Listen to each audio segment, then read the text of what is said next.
माझं पोरग काय करायची ती करू दे। आपल्या बापाची एक पहिली म्हण असत्या, 7 पिढ्यानं बसून खाल्ल्या तर माझं संपणार नाही। असं कोण तुमचं पप्पा म्हणतात का तुम्हाला कधी? म्हणलं तर अजिबात ऐकायचं नाही। लक्षात ठेवा पालकांनो, तुम्हाला सांगतो तुमचं भविष्य, तुम्हाला वाटतं मी 10 एकर जमीन घेऊन ठेवली, माझं भविष्य सुरक्षित आहे, मी LIC ची एफडी खोलली 10 लाखाची, माझे भविष्य सुरक्षित आहे। तुम्हाला आज सांगतो तुमचं खरं भविष्य जर काय असेल तर तुमची पोरं आहेत। लक्षात ठेवा आपलं खरं भविष्य आपली पोरं आहेत आणि याला जर घडवायचं असेल, लक्षात ठेवा तुम्ही काय केलं, आज पालक मीटिंग पालकांना कंपल्सरी केलं। ज्यावेळी पालकांना आपण कंपल्सरी करतोय, किती पालक येतात? मी प्रत्येक शाळेमध्ये बघतो पालक येत नाहीत। पालकांना वाटतं मी राबतोय, माझ्या पोराला शाळेत पाठवतोय, या ठिकाणी आलं, माझ्या पोराला शाळेत सोडलं, शाळेची फी भरली, माझी जबाबदारी संपली। ते शिक्षक जाणं, पालक मुलं जाणं, माझ्या पोराला फक्त चांगलं घडवून द्या, माझ्या पोराला डॉक्टर घडवा, माझ्या पोराला वकील घडवा, माझ्या पोराला इंजिनियर घडवा। पण लक्षात ठेवा पालकांनो, घडवण्याची जी प्रक्रिया आहे ती पहिल्यांदा आपण समजून घेतली पाहिजे, तोपर्यंत तुमचं पोरग घडणार नाही। आता घडवण्याची प्रक्रिया काय आहे बघा, तुम्ही एखाद्या मूर्तिकाराकडे जाता, त्याला एक दगड नेऊन देता आणि सांगता मला एक चांगली मस्तपैकी मूर्ती घडवून दे। दुसरा आपण काय घडवतो, एखाद्या लोहाराकडे जाता, लोखंडाचा तुकडा घेता त्याला देता, म्हणता मला इथून चांगला अवजार घडवून दे। एखाद्या सोनाराकडे जाता, जुन्या सोन्याचा दागिना देता, त्याला देता हातामध्ये, मला एक चांगला दागिना घडवून दे। माता भगिनी 100% जात असतील, सोनाराकडे जाता, एक जुना दागिना देता, बरोबर आहे। अगदी तसंच तुम्ही काय केलंय, ह्या पोरग्याला तुमच्या मातीच्या गोळ्याला, लोखंडाच्या गोळ्याला, कच्च्या सोन्याला या शाळेमध्ये आणलंय। इथे एक मूर्तिकार आहे ज्याला शिक्षक म्हणतात, त्याच्या ताब्यामध्ये तुम्ही त्याला दिलं आणि त्यांना सांगितलं मला यातून एक डॉक्टर घडवून द्या, इंजिनियर घडवून द्या, वकील घडवून द्या, चांगला पोरगा घडवून द्या। तुम्ही त्यांच्याजवळ आणून सोडलं, बरोबर आहे। इथपर्यंत ठीक आहे। तुम्हाला प्रत्येकाला वाटतंय माझं पोरग काहीतरी चांगलं घडावं आणि घडवायचं काम शिक्षकांनी करावं। लक्षात ठेवा ती घडवण्याची प्रक्रिया अगोदर समजून घ्या। तुम्ही मूर्तिकाराकडे जाता, मूर्ती देता, मूर्तिकार पोरानं काय करतो, मूर्ती घडवताना पहिल्यांदा हातोडी घेतो, छणी घेतो, त्या दगडावरती घाव घालतो, ठक ठक ठक करून त्या दगडामध्ये जो नको असलेला भाग अगोदर बाजूला काढून टाकतो, मग त्याला ते सुंदर अशी मूर्ती दिसते। एक एक भाग निघत जातो, त्याला हवं तेवढं ठेवतो की ज्याप्रमाणे ती मूर्ती सुंदर दिसेल, हवा तो भाग ठेवतो, मग मूर्ती तयारी होते।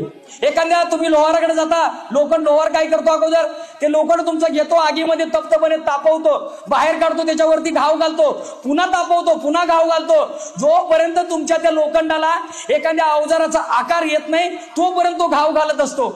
एखाद्या सोनाराकडे तुम्ही जुना दागिना देता, सोनार काय करतो बघा, मी सोनार आहे म्हणून तुम्हाला सांगतो, ज्यावेळी तो दागिना सोनाराकडे जुना देतात, सोनार आगी भट्टीमध्ये घेऊन जातात, एक भट्टी असते सोनं गाळायची, त्या भट्टीमध्ये नेतात, त्या सोन्याच्या डबल त्याच्यामध्ये चांदी टाकली जाते। 1000 सेल्सिअसला बघा पोरांनो, 100 डिग्री सेल्सिअसला पाणी उकळतं, 1000 डिग्री सेल्सिअसला सोनं उकळतं, त्या 1000 डिग्री सेल्सिअसला सोन्याला तापवलं जातं, पाण्यामध्ये फुल्या ओतल्या जातात, पुन्हा ज्या ऍसिडचा एक थेंब चेहऱ्यावरती पडला चेहरा विद्रूप होतो, ज्या ऍसिडचा एक कप झाडाच्या बुंद्यात टाकला झाड जळून जातं, त्या ऍसिड मध्ये त्याला 3 वेळा उकळलं जातं, मग त्या सोन्याची माती होते। ती माती झालेली पुन्हा तापवून पुन्हा 1000 डिग्री सेल्सिअस त्याचं तापमान नेऊन जेव्हा त्या सोन्याला वितळलं जातं तेव्हा ते चोख सोनं होतं आणि त्याला हवा तसा आकार देता येतो, हवा तो दागिना घडवता येतो। मला सांगा घडवण्याची प्रक्रिया सोपी नाही। तुम्ही काय करायचंय, मूर्तिकाराकडे मूर्ती घेऊन दगड घेऊन जायचं, मला छानपैकी मूर्ती घेऊन पाहिजे, पण लक्षात ठेव याला हातोडी मारायची नाही, छणी मारायची नाही। लोहाराकडे घेऊन जायचं लोखंड, याला तापवायचं नाही, मला अवजार बनवून पाहिजे। सोनाराकडे जायचं, सांगायचं हे सोनं वितळायचं नाही, मला सोनं घडवून पाहिजे। शक्य आहे का पालकांनो?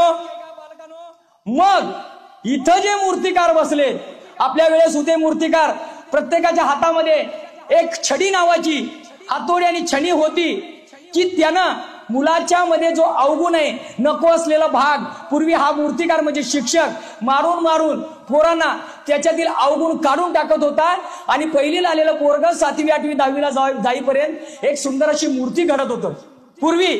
आता शासनानं त्यांच्या हातातून ती छेनी आणि हातोडा काढून घेतलेला आहे, म्हणजे शासनानं बंदी घातलेली आहे, पोराला मारायचं नाही, पोराला रागवायचं नाही, पोराला अपमान होईल असं पण काही बोलायचं नाही।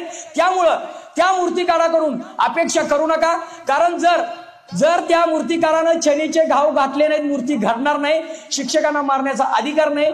मग आपल्याला जर आपली पोरं घडवायची असतील ती हातोडी आणि छडी पालकांनो आपण हातामध्ये घेतली पाहिजे। तुम्ही तुमच्या मुलांच्याकडे लक्ष दिलं पाहिजे। तुम्ही घरी गेल्यानंतर तुम्हाला काय वाटतं, पोरगं शाळा जातं विषय संपला, विचार करा आपलं भविष्य। एक गाडीचा ड्रायव्हर आहे, गाडी BMW आहे, 1 कोटीची गाडी आणि एकाकडे 800 गाडी आहे। 800 गाडीचा ड्रायव्हर रोज त्या गाडीला पुसतो, मस्तपैकी वेळेवरती ऑइल बदली करतो, चालवतो। एक BMWचा ड्रायव्हर आहे, त्याकडे बघत नाही माझी गाडी भारीतली आहे, कशी बी खड्ड्यात घालायला लागला। एका वर्षामध्ये तुमची BMW कामाला येणार आहे आणि ती छोटी असणारी 800 20 वर्ष चाललं तरी काही होणार नाही। अगदी जसं तुमच्या प्रॉपर्टीचा ड्रायव्हर तुमचा पोरगा आहे, लक्षात ठेवा। तो पोरगा जर चांगला निघाला, त्या पोराला जर वळण चांगलं लागलं तर तुमची छोटी का गाडी असे ना, तुमची प्रॉपर्टी छोटी जरी असली, शेवटपर्यंत पोरगा तुमची वाढवत नेणार आहे। आणि जर गाडीचा ड्रायव्हर जर बिघडला, गाडीचा ड्रायव्हर दारोडे निघाला, गाडीचा ड्रायव्हर गुटखा खाणारा निघाला, गाडीचा ड्रायव्हर व्यसनी निघाला, गाडीचा ड्रायव्हर चुकीच्या संगतीत लागून गुंड झाला, तुमच्या प्रॉपर्टीची गाडी लांबण्याचं सोडा, हाय तिथं डबऱ्यात घराला वेळ लावणार नाही। त्यासाठी आपलं भविष्य जर सुधारायचं असेल, पालकांनो, मातांनो, भगिनींनो, आपल्या संध्याकाळ झाल्यानंतर कमीत कमी 1 तास वेळ आपण आपल्या पालकांना, आपण आपल्या मुलांना दिलाच पाहिजे।